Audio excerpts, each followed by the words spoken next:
As a part-time traveling notary with a full-time job, balancing everything can be tough, especially when you're getting calls at all hours.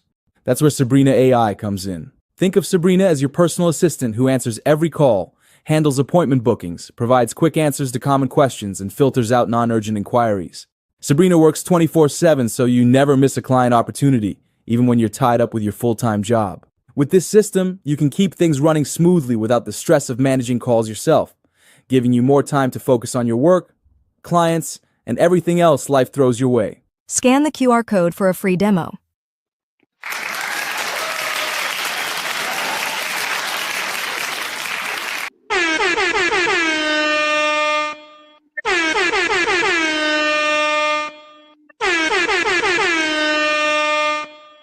Peace, peace, peace. This is your international sales and marketing hit, man. Your humble hip hop sales coach, Tiger Toledo, and you already know what it is, man. You rocking with the best. Tech, what up? Up, you're on mute. There you go. Hey, man. If I'm on mute, then that means y'all gotta open up your ear holes so y'all can hear me. I'm not on mute. You just ain't listening. How's it going out there, man? How's the weather out in Cali? Yeah, you got me on a good day today. It's raining, so Ha! the one time it rains. I know, right?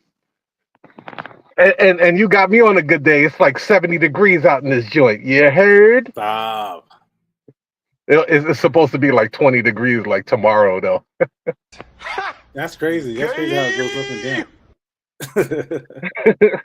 Nobody want that, man. We're ready for springtime and summer, man. I heard that. We only get a few warm and hot months, and then like the rest is like Chicago just shuts down, man. It's ridiculous. So today, man, we're gonna have some fun, man. Of course, up next is the Notary Trivia. We want you to test your knowledge. Tech, of course, you're always our willing participant in this one. Yeah, I studied this time. I'm ready, man. I was actually doing my homework. You said you're ready, huh? Okay, yeah, so man, I cracked open the books and everything. I took the test. I took a practice exam, so I'm ready. All right. So let's go right into it, bro. Notary Trivia. Let me pull this up. Hit me. Hit me. Give me the hard ones. All right. Let's start off with this one. True or false? A notary can notarize a document written in a language they do not understand. Man, most notaries don't speak English anyway, so it's got to be false. It's got to be false because most people can't read. So you say false? As they say on the show, is that your final answer? Is that my final answer? I'm gonna say false. Yes. Okay. The answer is true. Oh. As long as the notary certificate is in the language that they can read, they can proceed. Got it. Good to know. Next question. True or false? A notary public can notarize a will without requiring a testator to have witness. Oh, man, I can hear the people now. It's A. It's true. It's false. It's B. It's all of the above. I can hear now. Yeah. Break out your notary primer. So I'm going to say because notaries are pretend lawyers that did not go to law school, I'm going to say that it depends. That's my answer. But if I had to guess, I'm going to say it's false. The answer is false. Okay. Many states require wills to be witnessed in addition to being notarized. So you 1 for 1 right now, bro. All right. Next question. A minor can have a document notarized. False. I'm going to false, but I'm going to give a caveat. Okay. Most of y'all are kids anyway, so y'all ain't immature adults. Y'all some grown ass kids. So if you're a grown ass 45-year-old kid, then you, in my eyes, you a minor. So But I'm gonna say false. You gotta say false. Yes. The answer is true. A minor can sign the document, but the notary must confirm they understand what they are signing. Okay, so my baby can sign a document. Okay, good. Next question, true or false? A notary can notarize a document where they are named as a beneficiary. Ooh. Ooh, I know this is gonna hit the Florida notaries real hard.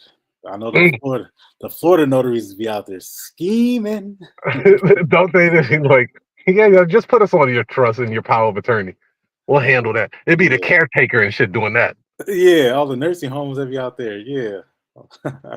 All right. So because I'm gonna pretend to be a Florida notary in this case, yeah, y'all some scheming people out there, man. They make movies about y'all out there in Florida. They watch. There's gonna be a Lifetime movie out there for Florida notaries. All right, I'm gonna go with false. The answer is false. Notaries must maintain impartial and avoid conflicts of interest. All right, we got one more for you, brother. All right, man. Good. True or false? A notary can use correction fluid or whiteout to fix mistakes on a certificate. Oh my God! All the training I can hear it now. You need to take your notary training. Who trained you? I can hear it now. All the echoes. Whose course did you take? Yeah, right.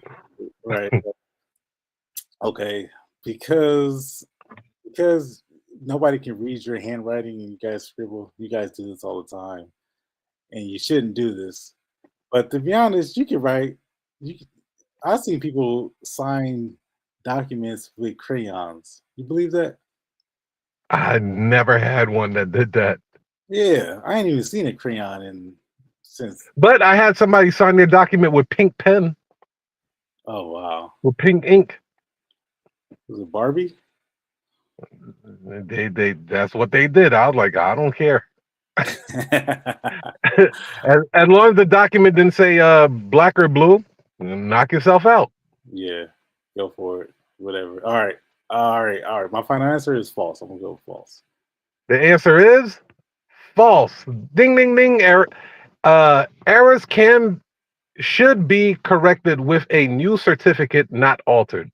Man, and thank you, Tech, for joining our show. Yeah. So how many did you get right, man? 2. No, I got 3. Okay, 3 out of 5. 3 out of 5. Okay.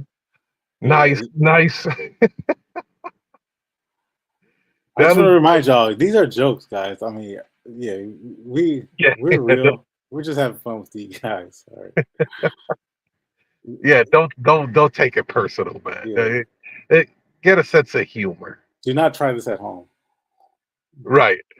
So today's topic, Tech, which we're going to talk about, man, I think is a very big topic. And I hope people are really listening to this because we're going to give out some really good strategies on this so you guys can navigate, because Tech and I have noticed there's a lot of Spinderellas out here. They'll spin you around like a merry-go-round and confuse you even more than when you walked in. So we want to give you some actionable stuff.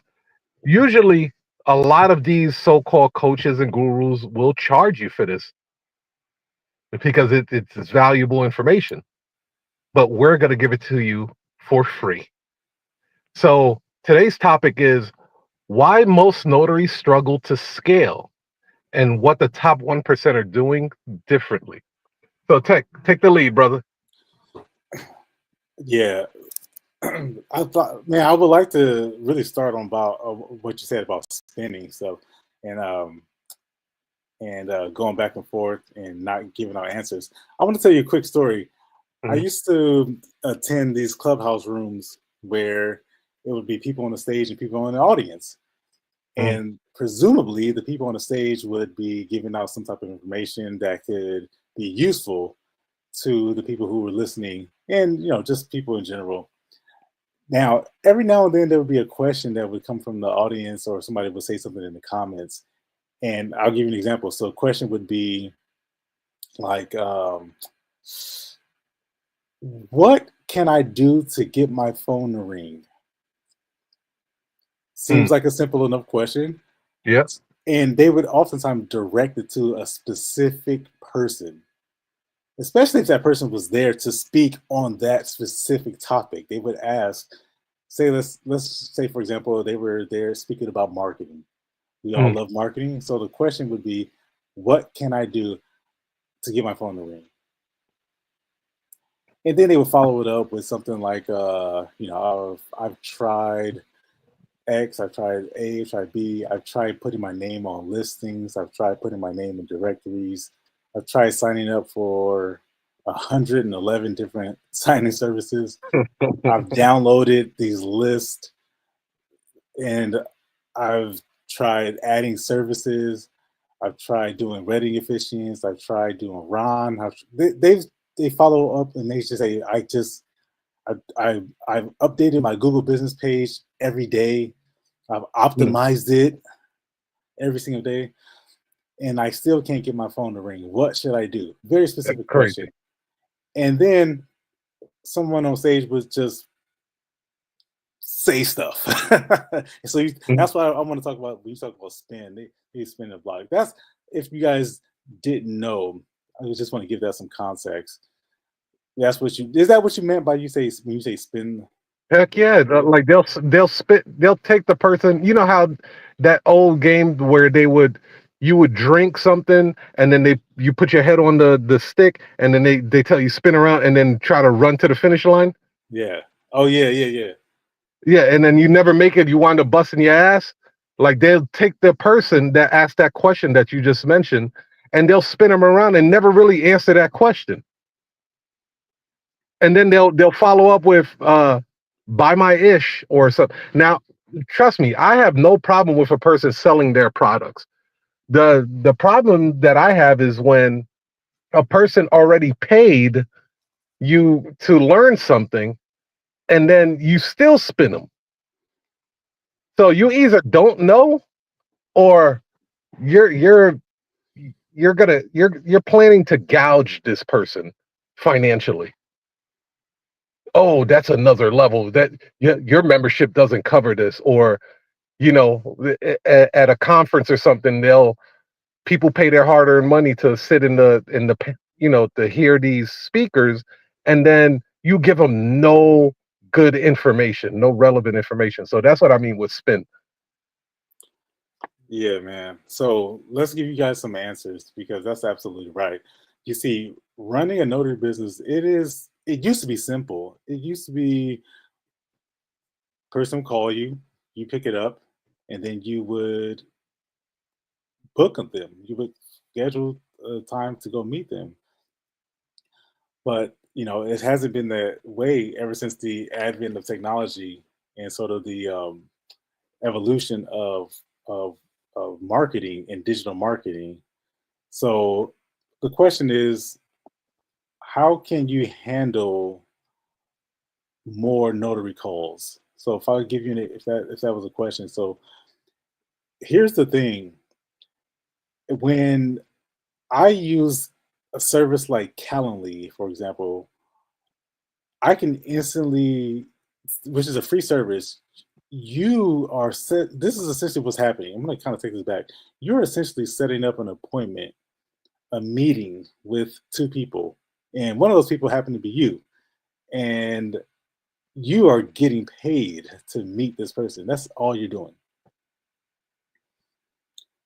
Have you ever met your friend at a coffee shop? You ever went to get dinner or take them out to get donuts or go to a baseball game? There's two things that you need to find out. Where are we going to meet and what time? That's it. That's the only thing that you need to know. Where are we going to meet? What time do you want us to be there? So if you can convey those two messages, all that's left is for them to pay you, like to process some type of transaction, right? You're not going to do it for free. Right. So hopefully you guys all agree. If you're watching this station, then likely you agree that you should be getting paid in advance. You're not taking deposits. You're not waiting till you get there collecting cash. You're actually getting paid before you arrive. If that's not you, then you're either in the wrong place or welcome. You found your right place. So I find these two pieces of information. I need where you live, where you're going to be, where you live, what city, where we're going to meet at, and then what time we're going to be there. So a service like Calendly is hyper optimized, hyper specific to accomplish that. And I know that there's people who have different ideas about what type of booking system they should use. But when I first started, I used Calendly, and Calendly was fantastic. Now, just getting Calendly, just having it in your possession doesn't accomplish this. Just because you sign up and you log in doesn't automatically equate to you booking more appointments, does it? Now, when it comes to how do I use it, because the craftsman is only as the tool is only as good as the craftsman, right? You have to use the tool in a certain way. A hammer does nothing if it just sits there. Your notary stamp doesn't make any money; it just sits there, right? You have to actually utilize it. So what's next? What questions are you asking? See, this is how I can tell when somebody uses Calendly, but I can tell that I can almost guarantee that no customers actually booking it, because you can look on side of you can look at the type of questions that they're typing. You can look at the questions that they're asking. Yeah, the default questions are name, email, and then share something specific about your meeting. And if that's you, I can tell, and you be honest, I'm going to call you out. Nobody's using your Calendly. Nobody's using your system right now. A notary client who wants to schedule an appointment, they're going to look at that and it's going to confuse them. The first thing you should do if you're going to be using these booking scheduling platforms is you want these questions to guide the customer to eventually book an appointment. That means you need to gather where they're going to be, what time they want to be there, and how do you disqualify them? So I need to make sure you have ID, preferably, an unexpired ID. And if you don't, then you got to have witnesses, depending on where you are. So they need to disclose this information. These are questions you have to ask. What type of ID do you have? Can you confirm that you actually have an ID? And if you don't, can you confirm that you can bring valid witnesses who also have ID? Have you ever been diagnosed with any illness? If that's relevant, can you confirm that I will be able to access the power of attorney principle? Because if I show up to the hospital and I'm denied, then you're going to forfeit your money. Right. All right. There's got to be, and then what hospital room actually, in what floor? So when I arrive, I don't have to blow up your phone from the lobby and say, "Hey, I forgot to ask you, what room are you in?" See, that's why your $20 fee is like your ceiling, and you can't command $120 for one signature because it's an amateur look. The professionals, the professional. It comes down to the type of questions that they ask to disqualify the person. Now, these questions can be asked on the phone or it can be asked in the form of a booking system. But whenever so the point is, when I look at these scheduling systems, I can instantly tell that nobody uses them immediately because of the type of questions that are on these forms. Now, if you want something that's already scheduled out and it's formatted and it's already framed so that you can just sit back and be the recipient of clients who are prepared and high quality, then a system like Sabrina accomplishes that, and it's already been tested, and it does a damn good job of allowing you to work on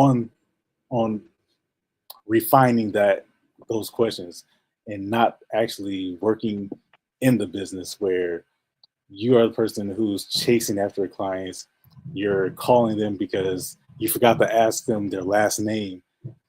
And, because the person who's booking an appointment is not the actual person who's signing. You forgot to ask.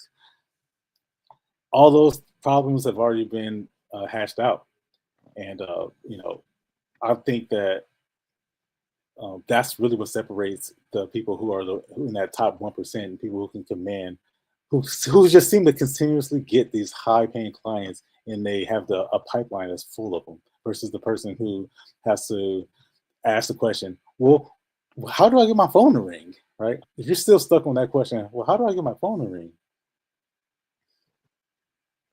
Right. After a year, you shouldn't be there anymore. That's a extreme startup phase. You should be out of that stage by now.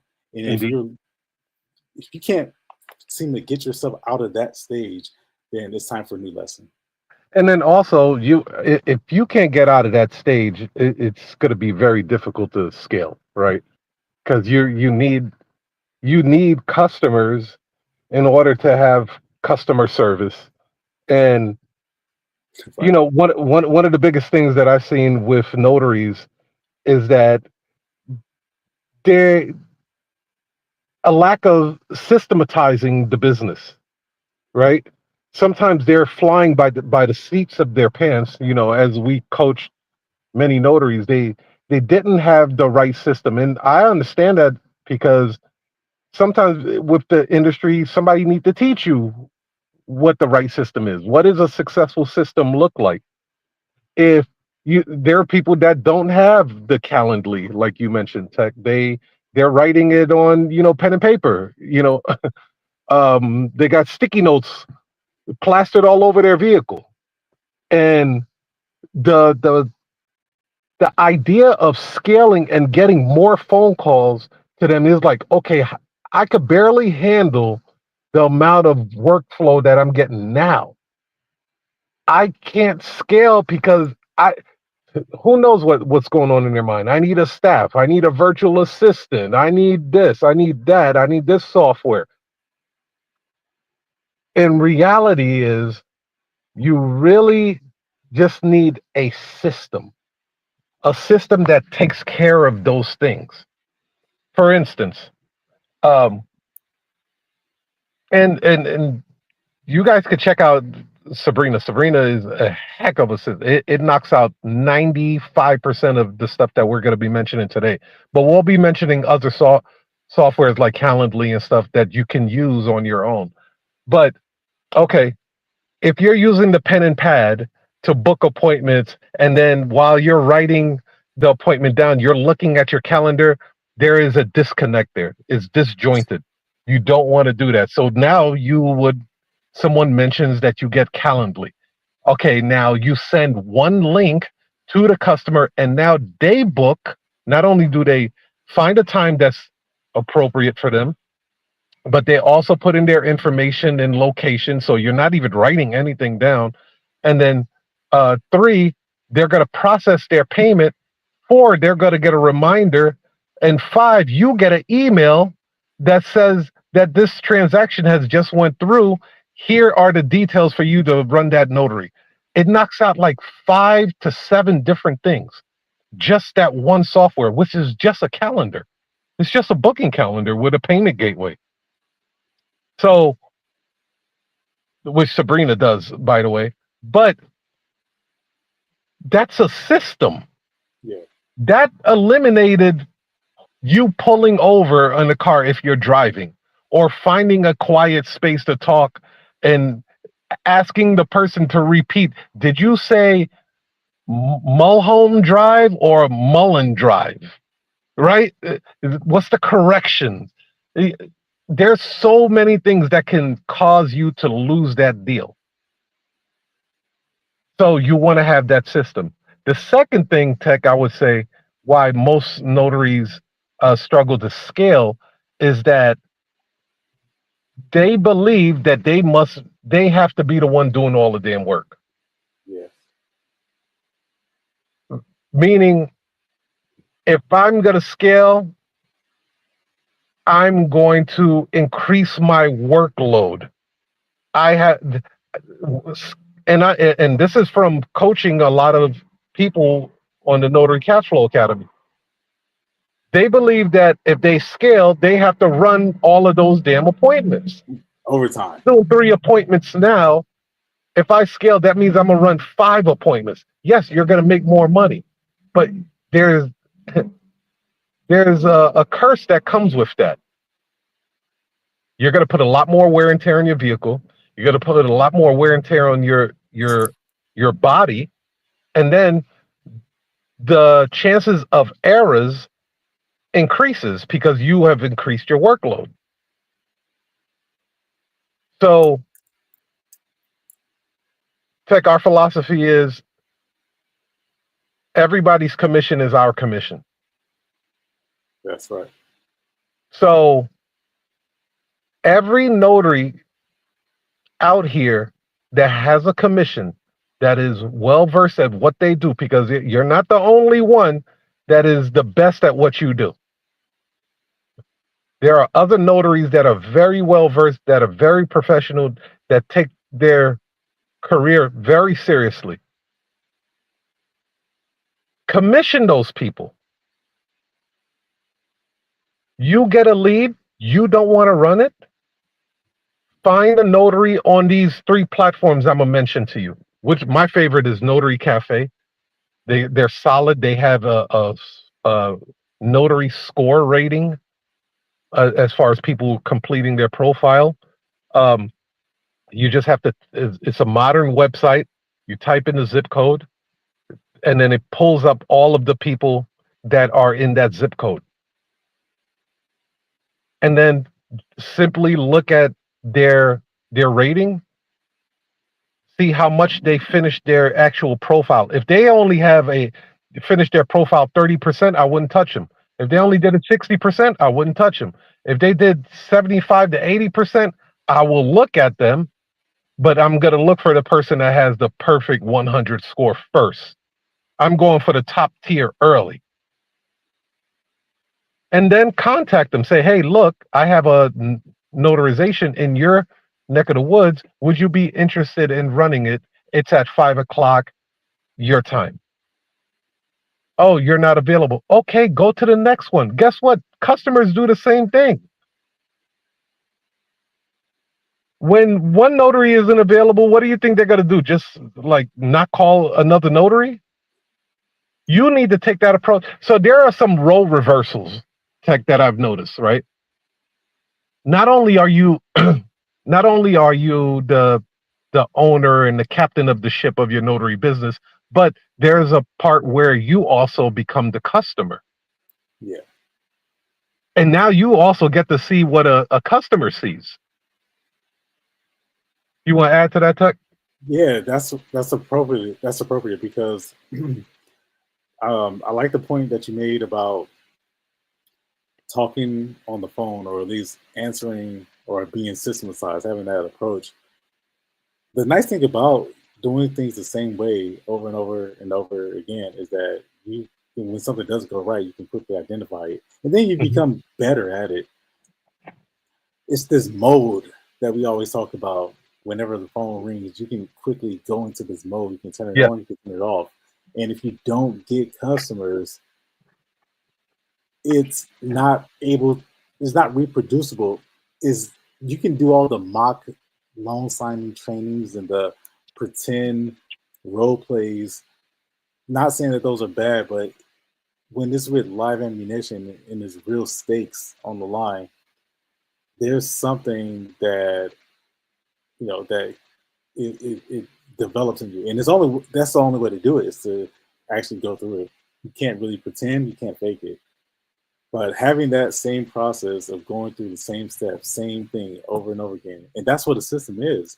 That's why you have to have that approach. If you're just making this stuff up as you go along, you're just coming up with it on the fly, that's the kind of results you're going to get. You're going to get these made up, sloppy results that are just completely random. You don't know what works. You don't know if what you said actually had an effect.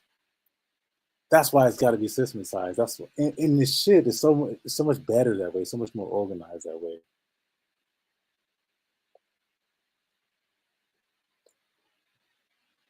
So the question is,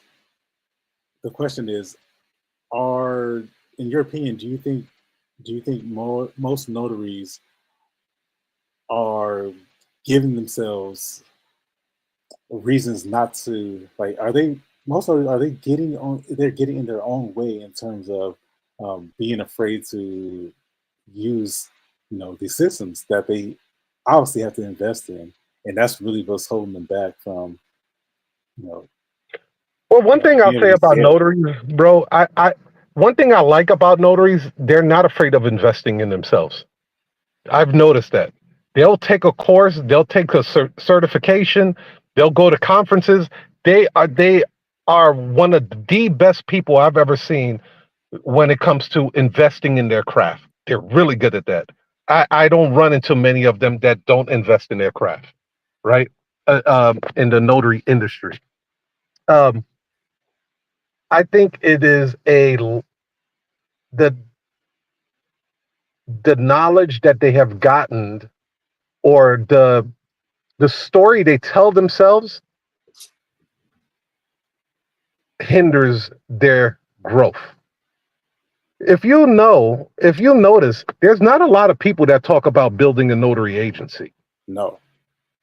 That's why we're doing this show today. This is something that doesn't get mentioned or talked about much at all. Reason is, I believe most notaries don't have an agency anyway. They are solopreneurs. They hunt, they kill, they eat only for themselves and their families. They don't know what it looks like to build this team. Tech, you and I, we recruit all the time. We're always hiring. Are we not? Yeah, even yesterday I was calling around hiring people. So building that team, and it's not as difficult. And look, everybody's an independent contractor. Nobody's telling you to pay these people health benefits and insurance and having dental plans and all that. No, these people are 1099s, fam. And most states, you ain't got to send out a 1099 unless you pay them over $3,000 anyway. So always recruit, always be recruiting.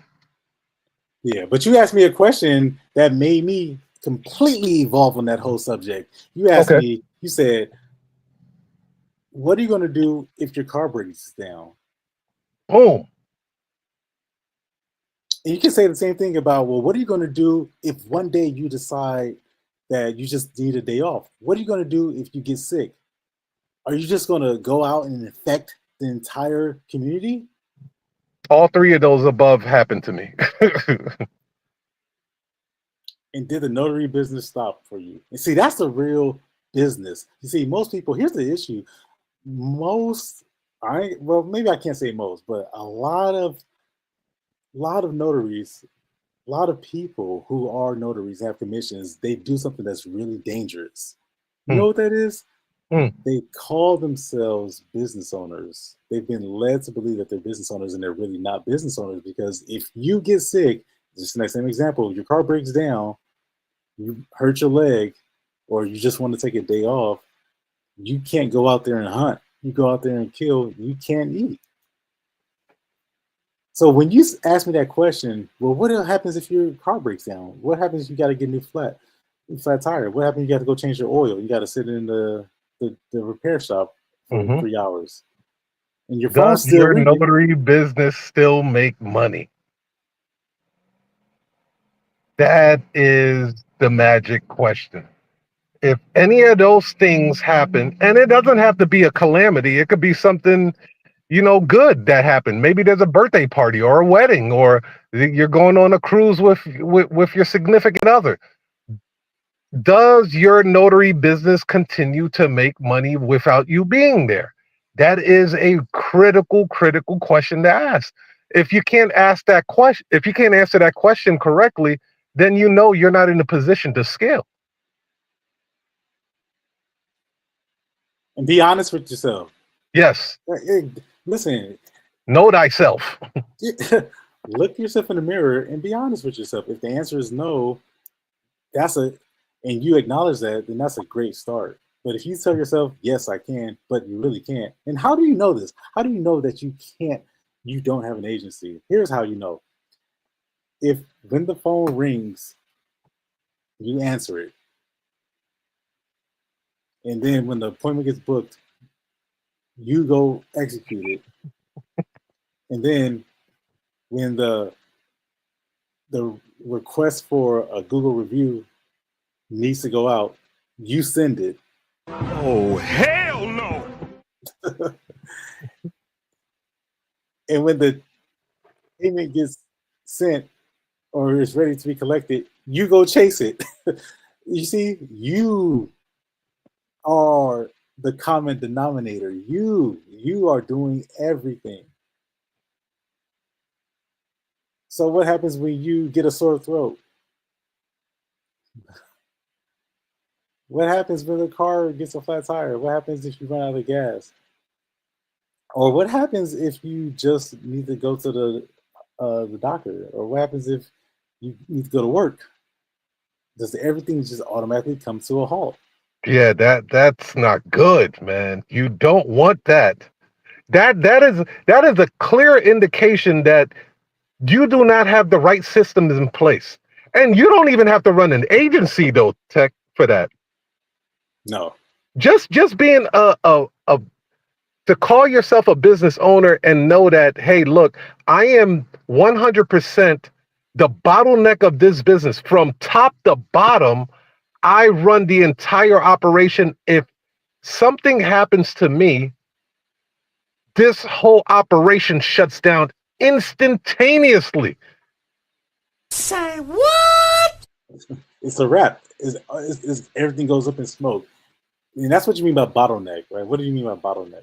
Well, like if you look at a Heineken bottle or a Pepsi bottle, it's real thin at the top, and then it got body. It shapes out at the bottom.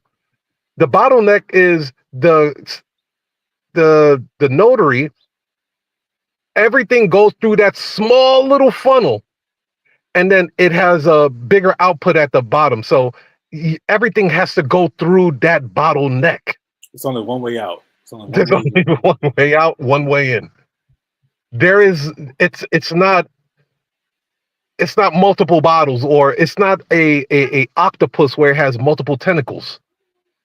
Like the octopus can grab something from its left, it can grab something from its right, it can grab something from in front of them, or behind them, or above them, or up below them.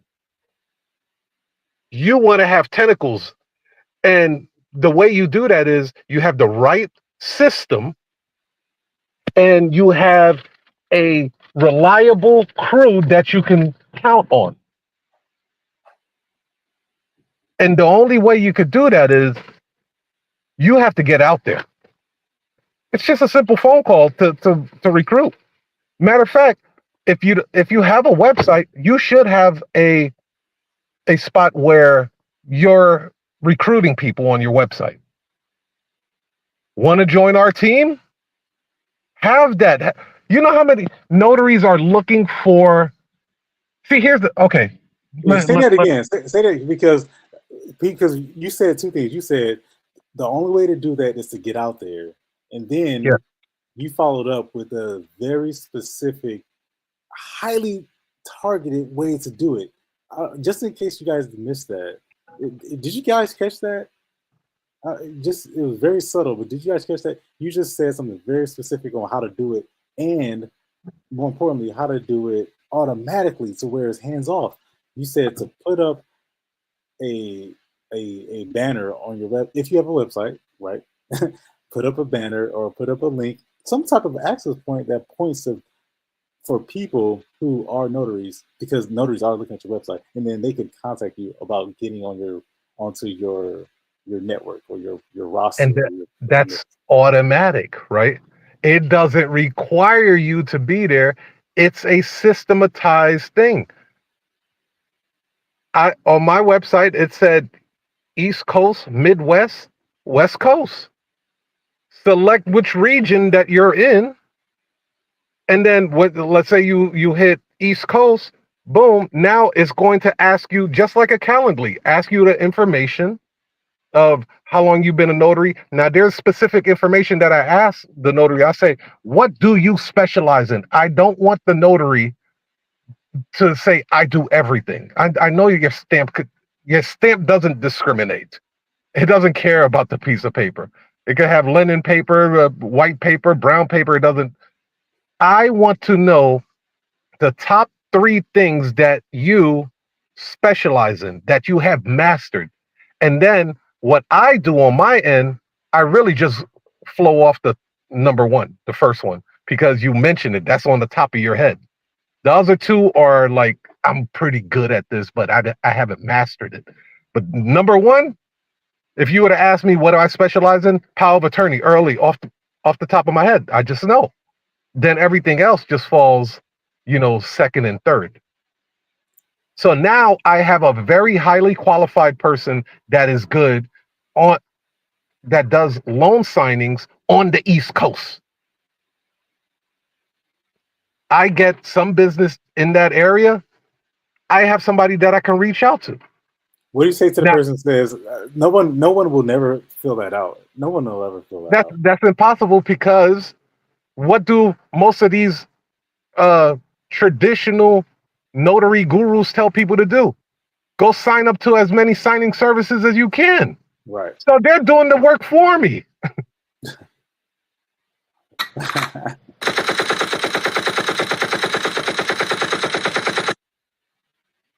So they're telling the notaries to seek me out, bro. Wow. True indeed. Use what you have. It's easier to go with the flow than against the grain. If you see that there is a market that is emerging and is moving forward, man, grab your surfboard and ride the wave. It's not difficult. There's directories all over this place. Notary Rotary, Notary Cafe, I gave you one. Then you have Notary Rotary, and then you have 123 Notary, and then you have a few others too. But use those to your advantage. Don't just get on them. Use them as your directory. Those are my directories. You guys that are listening today, your commission is my commission. All I have to do is hunt. Yeah, the person that gets the customer and gets the customer to pay is at the top of the food chain. Period. Now you take your portion off, and then you pay the notary. Now you're breaking bread with other notaries. It's a wonderful thing, by the way. Wonderful. That you can help other. Listen, I know a lot of people talk crap about signing services, but believe it or not, signing services have saved a lot of notaries' asses out here. And they're going to continue to save a lot of notaries' asses, because they are the small business owners of today. That's a business, yes. They're the ones out here with the marketing channels that are getting more than enough clients, more clients than they can even handle for themselves. So now that fellow notary that turned his notary business into a agency or signing service, they have a plethora of clients, and now they want to share it with you and share the proceeds with you. I've had notaries tech that say, yeah, I don't do that. I just give it to another notary. Why? Oh my God. What? I won't take a portion of it. I just give it to them, and then hopefully when they get a lead or something, they'll send it out to me. Really? Gay. No. That goes back to not having a system. The only reason why, and you can say all you want about you being altruistic and you being a buddy to this person and you just want to be helpful to the community. Listen, that boils down. Stop it. That boils down that happens because you don't you're missing this process, this method of a warm handoff to another partner, fellow notary, and you also benefiting from that. You see, every time you take a phone call, whether you get the client or not, you pay $8 average. If you get an appointment, the person literally calls you.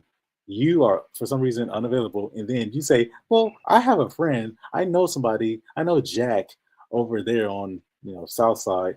He can do it. I'll just give you his number. Is it okay if I give him your number and then he can call you?"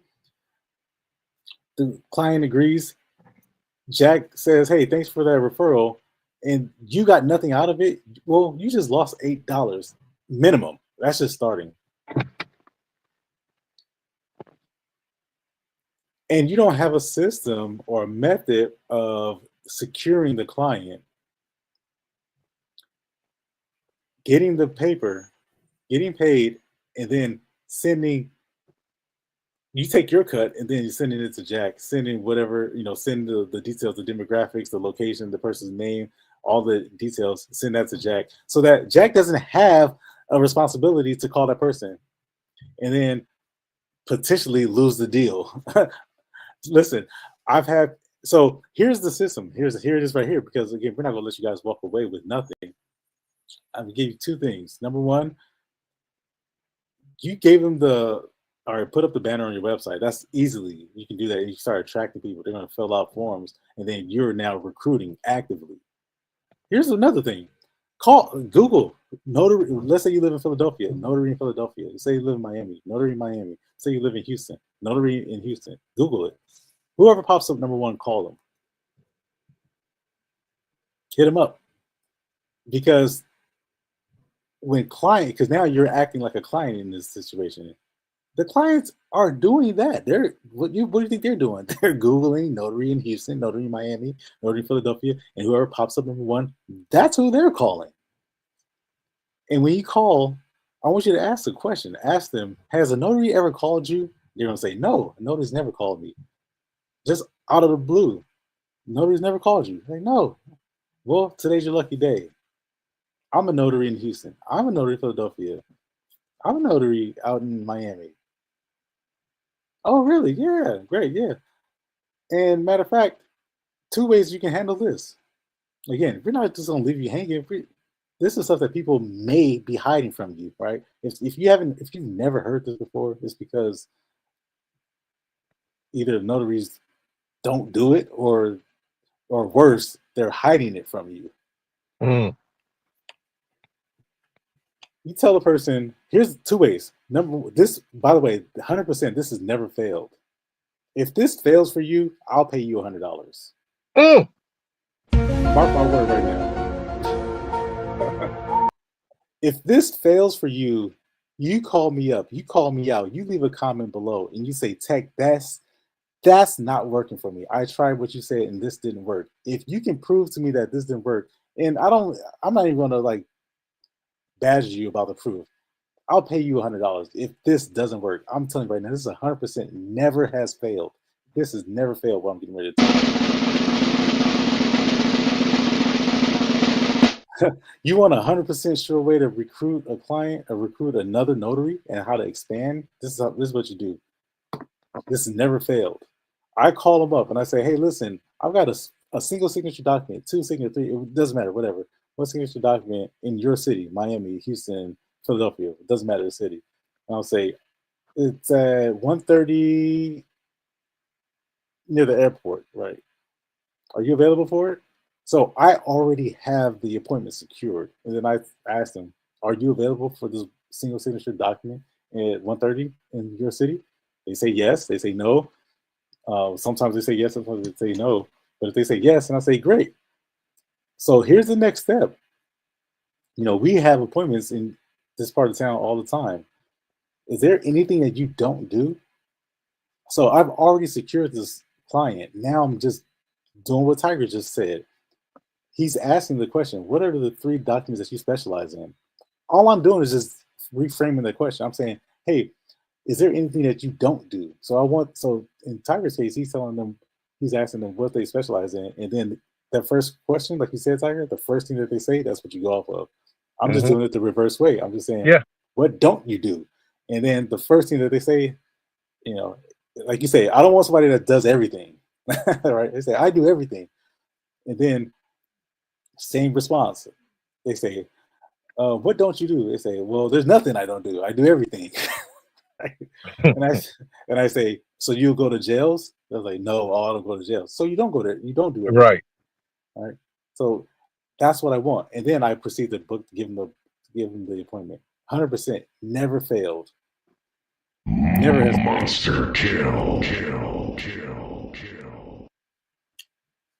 And I'll do that live on camera with somebody, so you'll hear me when I do it. So that's another method of. See, here's the thing: when you get these appointments, oftentimes you want to be the first person to go out and execute it, but you shouldn't be. You should be the last person to do it. You get a power of attorney appointment, you should immediately be finding somebody to go out and execute that appointment. You shouldn't be the first one to jump up and go take a shower, then get dressed and get ready, and then go out and execute it. No, that's for someone else to do. You already have these people in the pipeline lined up, ready to go, and you say, all right, I've got Notary A, and I got Notary B, got Notary C. Let me just send them a message. And that's this is why having a process, having a system, and then also using automation, you can instantly become a business owner, like overnight. And not even overnight, just like within an hour. You can instantly go from the notary public who does everything, who sends all the appointments, who collects all the checks and answers all the phone calls. You can instantly go from that to business owner, which is the person who doesn't answer all the phone calls, who doesn't go out and execute all the appointments, who doesn't collect all the payments, who doesn't send all the emails. You can do that in one step. It's really just a matter of strategy. Well, we're almost at the top of the hour. You already know what time it is, brother. But before we go into that, let's take a quick commercial break. As a part-time traveling notary with a full-time job, balancing everything can be tough, especially when you're getting calls at all hours. That's where Sabrina AI comes in. Think of Sabrina as your personal assistant who answers every call, handles appointment bookings, provides quick answers to common questions, and filters out non-urgent inquiries. Sabrina works 24/7, so you never miss a client opportunity, even when you're tied up with your full-time job. With this system, you can keep things running smoothly without the stress of managing calls yourself, giving you more time to focus on your work, clients, and everything else life throws your way. Scan the QR code for a free demo. Dirty engineer boy. Circle him. Circle him.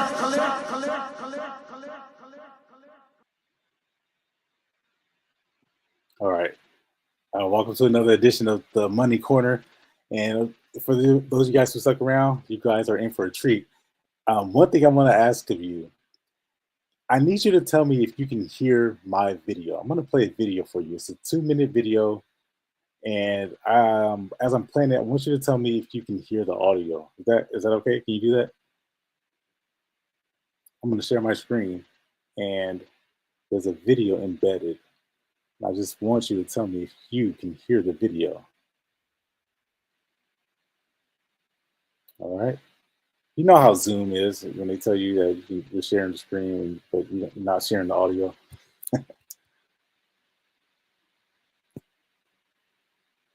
All right. So let me share my screen.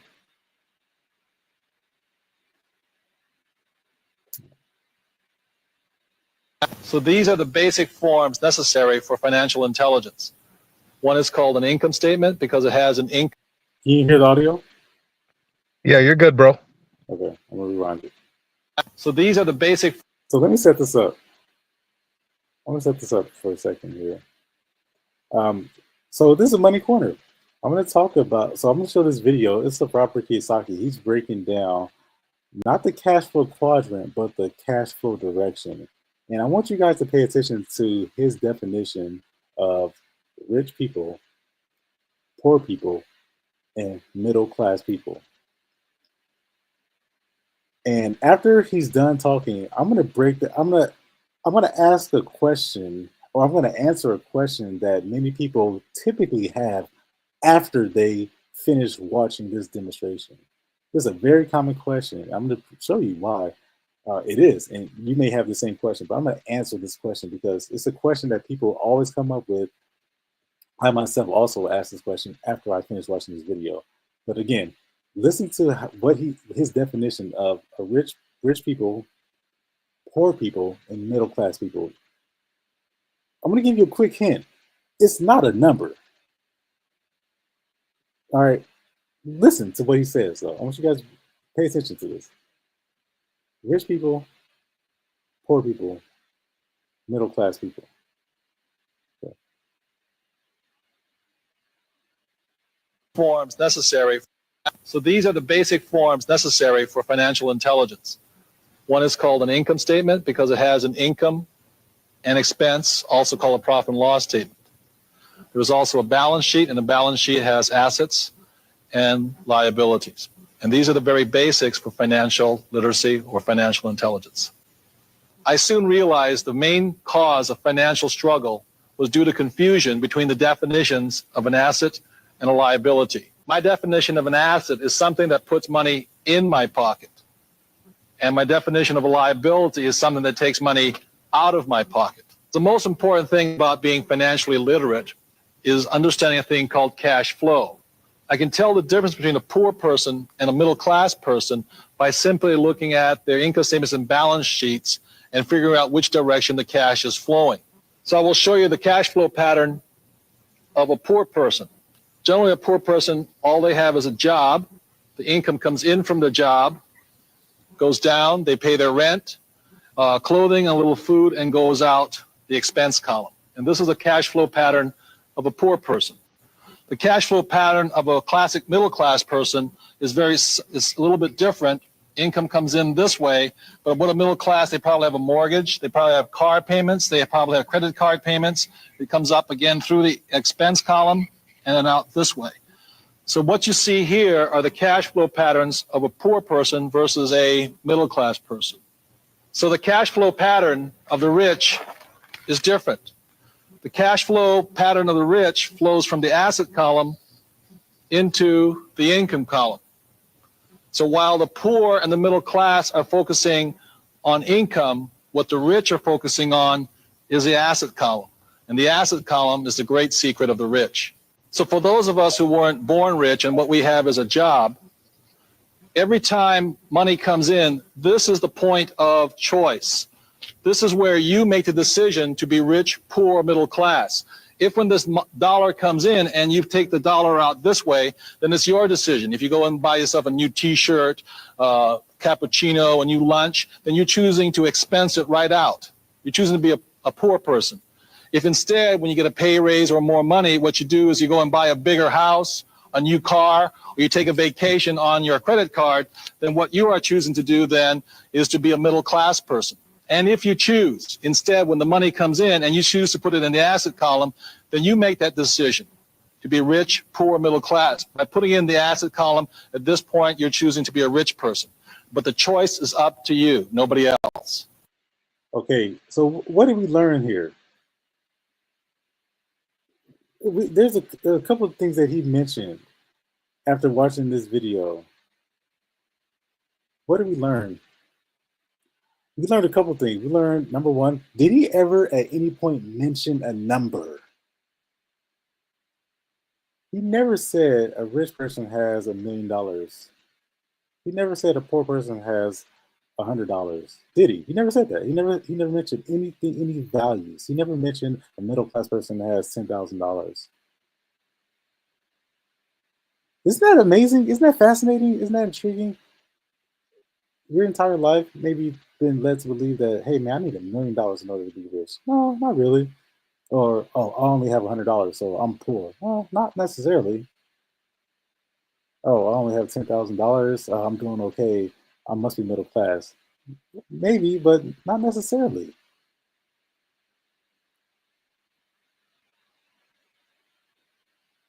How is it that somebody could have $1 million in annual gross income and they can still live paycheck to paycheck? How is that possible? You believe that? It's possible. Based upon our definitions that we just saw, isn't it? How is it that somebody could only make, $20,000 a year and they can be rich? How is that possible? Because it's not based upon a number. And I know you might be thinking to yourself, man, I need to eat tonight. None of that stuff makes sense to me. And I want you to just take your mind off of that number just for a second. Just for a second. Take your mind off that number. What did we learn today? So these are the basic. He talked about assets. Rich people are rich because they understand this. They buy assets, not liabilities.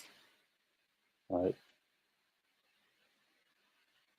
It's really that simple. The direction of the cash goes either you have a job and you go out to dinner and that money's gone. I'm not saying don't enjoy your life. We talk about this all the time. You are who you are. Don't change, right? Unless you want to change, go ahead and change. But we're not trying to judge you or disparage you for doing what you want to do.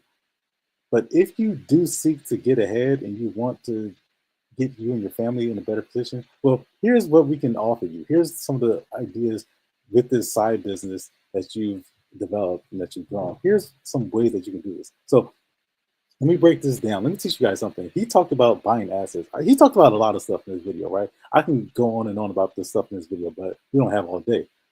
So we learned buy assets. When I saw this video, I thought it was fascinating because I looked at the comments, and the comments are a place where you really get the heartbeat, the pulse of the people, right? The comments are usually more entertaining. Here it is, Mr. Z. He says, I think my wife is a liability. Based upon the definition, right? I don't agree with that. I neither agree or disagree with that, but I understand. He may have been just trying to be funny. Built by Bean says assets cost money. The money has to come from somewhere. That's also correct. If the lesson of the video was to buy assets and he never explained what an asset is or where to buy assets, that's what I'm going to answer for you. I'm going to answer that question. Steve Bracey says, this is pointless. To have assets, you need surplus money after you receive your income and paid your standing costs and bills. Most folk are in debt at that point. You may agree with Steve Bracey, but folks, we're not financially illiterate people. We are actually working to become financially literate and financially educated people. So we know that, well, that doesn't apply to, there's some people that doesn't apply to. So what is it that they know that we don't know? Yeah, I know some people who are really well off, and I know some people who are really, really well off. And it's something that they do that other people don't. And it's, again, he never mentioned a number, right? It doesn't have anything to do with number. It all has to do with this concept of where is your money, what direction is it going, and how are you treating it? Let's look at some more comments. Mr. Chasky said, I understand. Rich people don't buy t-shirts or coffee. They just fire people from their companies to get money.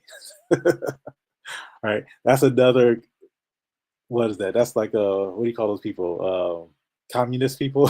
Those are like anti-capitalist people who, that's what he's talking about. And this is probably somebody who's speaking from emotion, right? They're not using intelligent reasoning and logic, right?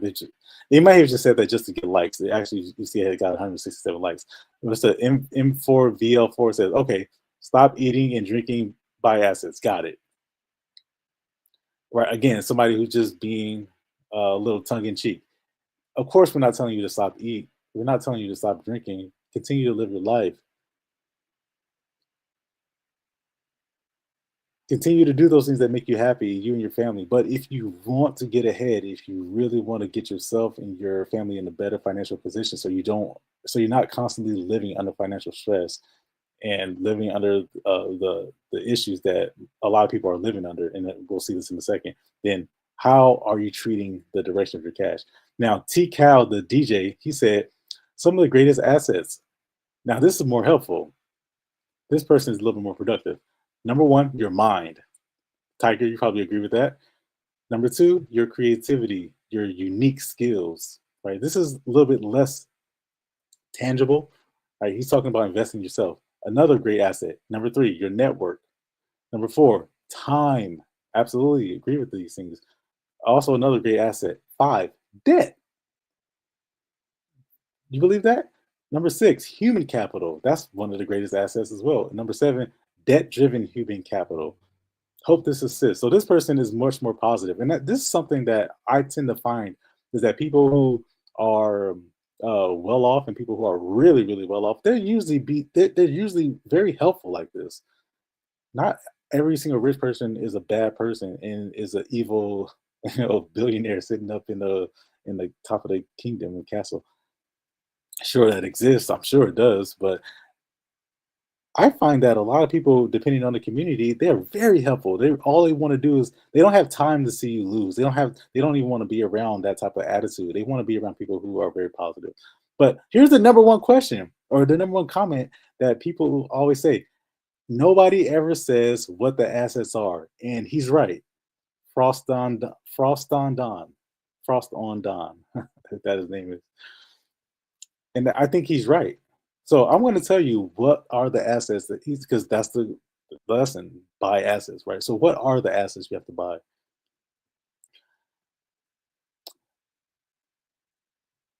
In the USA, I don't know if you guys know this, but we are in a financial crisis in this country. Most people have nothing saved. 78% of families today have nothing saved. Can you believe that? 3 out of 4 people you meet, let's say you meet 4 people today, 3 of them have nothing saved. This country is in a financial crisis right now. And because people have this lack of understanding of this financial education, the question I have to ask you is, would you be better off making better financial decisions if you had adequate financial education? And just like any other type of intelligence, emotional intelligence, you have physical intelligence, you have, classroom work intelligence, maybe you're really good at your job. Financial intelligence is it's an intelligence. It is. Just like any other type of, maybe you're really good with tools and you're good with automobiles. Maybe you're really good notary. You're intelligent at your craft. Well, it's no different with financial concepts. If you never sat down and been given this education, then why would you be intelligent at it? You wouldn't. 70% of people today have nothing saved. Let that sink in for a second. So first thing, so I'm gonna tell you, here's the answer. So buy assets. Yes, you're number one. Assets are what produces income so that you don't have to go out and then work for every single dollar, so that you can make money when you sleep, and so that you can also leverage like automation. You can leverage other systems. You can leverage other people like other notaries. You can leverage so that you are not working yourself overtime. You are not begging to get more and more money as the price of things goes up and up and up. You are not trying to work from behind. So number one thing you have to do, you have to stop the bleeding. This is what I call your financial foundation. It doesn't matter if you have $1 million in the bank, if you have $10 million, if you have only $100 in the bank. Number one thing you have to do, stop the bleeding first. And this is free, you guys. You can stop the bleeding for free. Okay, this is how it starts. What we're looking at here is a pie chart. 50% of everything that you make will immediately go out to expenses. Just chalk it up, okay? Just accept it. 50% of everything you ever make will just immediately go out to expenses because you have to live. You got to eat, you got to drink. Your kids have to go to school. You have to wear clothes. You have to buy gas. You have to have a cell phone. Have to buy cable. Whatever it is, just half of that. Your kids have to play soccer, 50% of everything you make will immediately go out the door. Another 25% of that will instantly go to servicing debt. Credit cards, mortgages, automobiles, personal loans, student loans. The interest that accumulates on those debts, you have to, if you don't, it'll creep up on you, but you have to service those debts. Right. And if those debts aren't producing anything, then they're really bad debts. But if they are producing something, then they can be good debts, but you still nonetheless have to service them. So 50%, everything you make $100, $50, you didn't really make $100. You got 50. 150 of it goes out. And then 25% of that goes to servicing debt. And here's the one that people always forget about. The other 25% goes to taxes. This is something that's really overlooked. And it's really the main reason why. That's why it's red. It's the main reason why 78% of people have nothing saved, because they overlook the importance of taxes. So you have to stop the bleeding first. How do you stop the bleeding? You can cut down on your expenses. You can send your kids to a cheaper school where it's dangerous and people bring guns and drugs and they touch kids at school and the teachers are sexually abusing kids. You can do that. Right? Or you can live in a cheaper neighborhood where, there's violence outside and people break into your property and then you end up having to spend money on, what I'm saying? You can cut back on your expenses. You can do that, but why would you do that? That's not practical. It's not safe neither. Well, you can stop borrowing money, right? You can cut down on your debt, right? You can try to pay off the debt and then you can work towards to pay that down, or you can cut down on your taxes. Right. And now there's ways that you can cut down on your taxes legally. Look, I'm all for paying taxes, paying my fair share. I just don't want to pay more than I have to. Why would I want to pay more than I'm actually required to? I have no problem paying taxes. I'm happy to. That means I made some money if I'm paying my taxes. But why would I want to pay more? And I'm going to show you something here. So if half of our money goes out to expenses, 25% goes out to debt, 25% goes out to taxes, there's something missing. Do you know what that is? What's missing is, do you know? It's savings. Where are we able to save money? Where are we able to get ahead? Where are we able to protect ourselves for the long term, the long run in our future years when we are no longer able to work, or we feel like we want to stop working? You're not saving anything. That's why I started by saying 70% of Americans have nothing saved. No one ever sat them down and taught them, hey, has anyone ever taught you how to save money? I'm going to show you right now. This is how you're buying assets so that you can save money for the future. Here it goes. Stop the bleeding, guys. Whenever you get $1, whenever you get $1, there's three things that you can do. So Robert Kiyosaki talked about, you have a choice. You can either go to the asset column, you can go to the liability column. It's up to you. You have the choice. That's the language that he used. You have the choice. You can go buy a steak. You can go buy a bigger house. If you get a bonus, you can go shopping, or you can go buy assets. You can go put it in your savings account. You can put it in a CD. You buy annuity. You buy a bond. You can buy cash value life insurance. The reason why these are in 3 columns is because,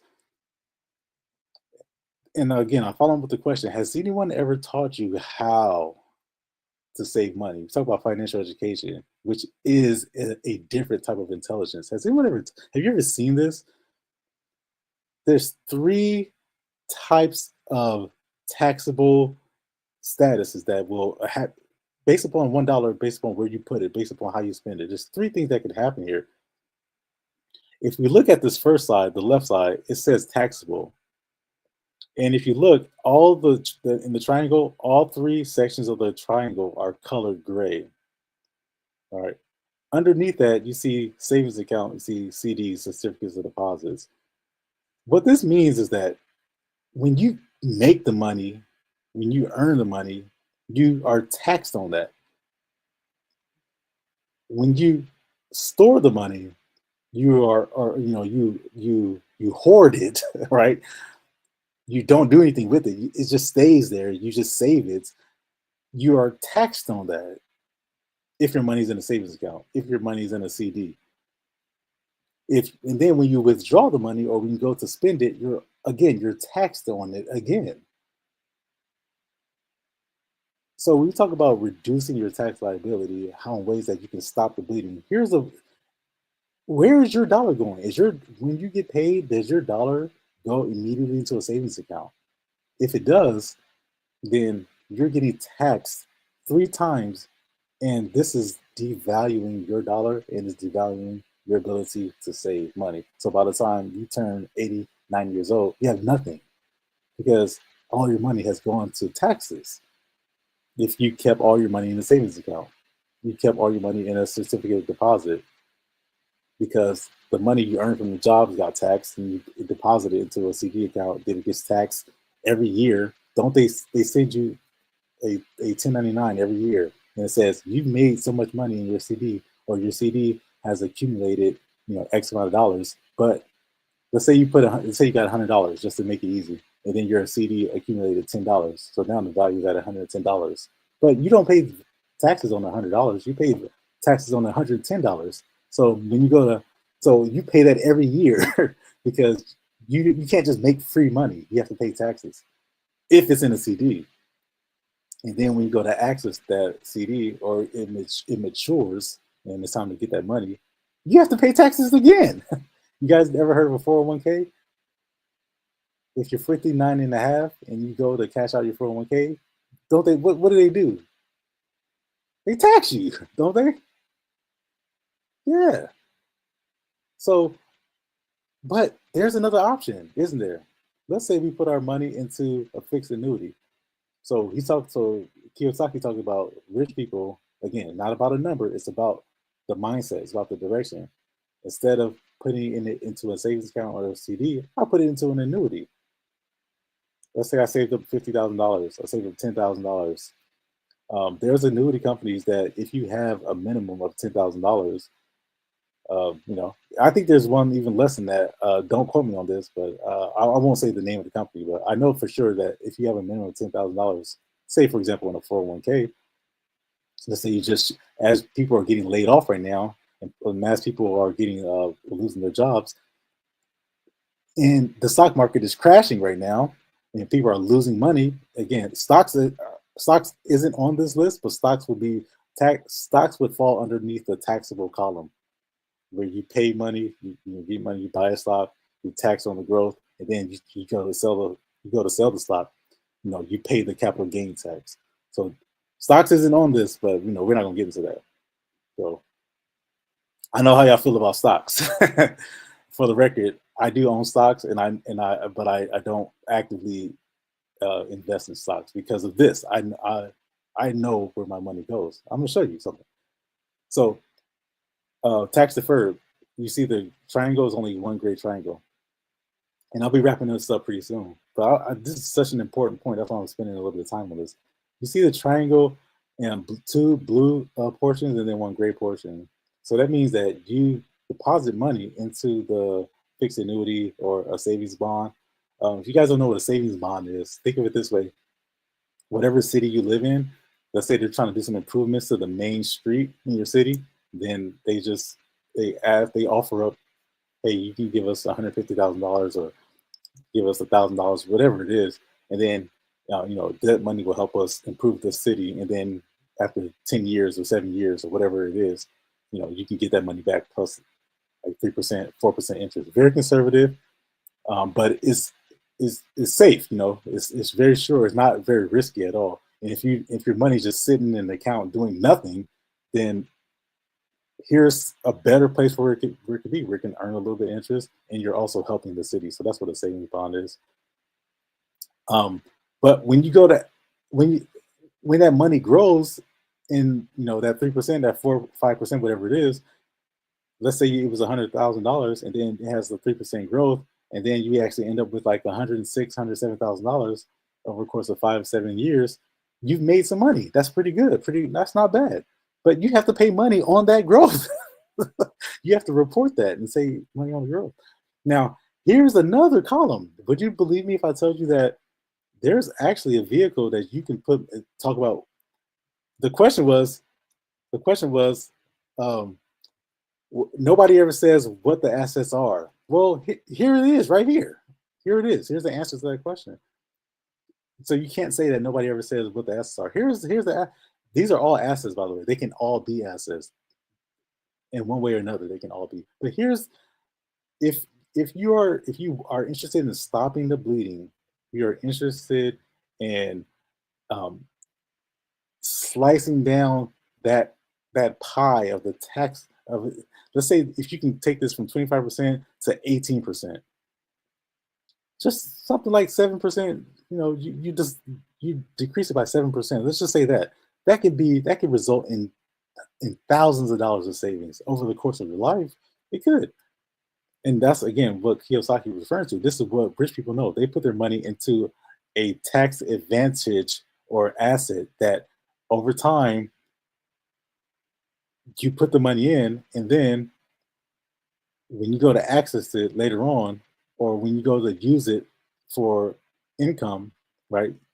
Your income is what's funding these vehicles, is funding the annuities, is funding the cash value life insurance, is funding the savings accounts. You pay yourself from these assets. You don't pay yourself from your checking account or from your income from your job. You don't use that money to go and live. You use that money to fund your savings, to fund your later on life, to fund your retirement, because this grows in a tax advantage environment. Or in other words, you put the money in once, it grows, you can access it tax-free, and then when you go to withdraw it, it's also tax-free. Does that make sense? In these first two examples, you pay taxes at every stage, or you pay taxes at not in the beginning stage, but at the later stage. Or you pay taxes today, and then in the environment it gets to grow, and you don't know. It can grow to a lot of money, it can grow to very little money, who knows? But in the future, if taxes go up, which there probably are, or taxes go down, which will still be good, but likelihood of it going up is pretty high, and then you get to access it, and then you don't pay on those. You don't pay on later on. Now, if you need somebody to bounce ideas off, and that made sense to you, or it did make sense, and you would like some more information on that, you can scan that QR code, and you can sit down and share with me. I love to bounce some ideas off your head and kind of get an idea of what you're thinking. One last thing, Tiger. Can I show one last thing before we leave? Of course, man. I'm going to do something that you guys probably never seen before. This is going to be like an internet first. It may not be an internet first, but it may be the first time you guys have ever seen anything like this before. I'm going to show you guys my bank account. I want to pull it up right now and show you guys my bank account. Now, before I show you guys this, I'm gonna preface this by saying something. After what we just went through, after what I just explained to you guys, the three different triangles. Remember that? The three different triangles. It was. Let me share my screen. The three different triangles says, as Kiyosaki says, what direction is the cash going, and what do you do with it? You can put your money into a savings account, you can put it into a CD, and you can get taxed at every stage. On the deposit, on the growth, and the withdrawal. You can put your money into a fixed annuity. And an annuity is like people win the lottery. You can get a cash, you get the lump sum, you get paid out right now, or you can get paid, every month for the next 30 years. That's like an annuity, right? That's all the lottery is. It's just an annuity. You put in a savings bond, or you can put it into cash value life insurance, where it actually pays you, it protects you in the event that you get sick and you can't work, you become terminally ill, and then also it allows you to pass the money down to your beneficiaries, or to your grandkids, or to your great grandkids. You can do that. So the question I want to ask you is, how are you stopping the bleeding? Where are you putting your money? If you consider yourself rich, you consider yourself poor, you consider yourself middle class. It's not a number. It's only where is the money going. That's how you. The first thing Robert Kiyosaki said, I can tell when somebody's rich, I can tell when they're poor, I can tell when they're middle class, based upon what? Where their money's going. It doesn't matter the number. I can tell if you're rich, poor, middle class, based upon one thing: where's your money going? I'm going to show you guys my bank account. This is my bank account right here, guys. I keep $1 in my bank account. $1. That's it.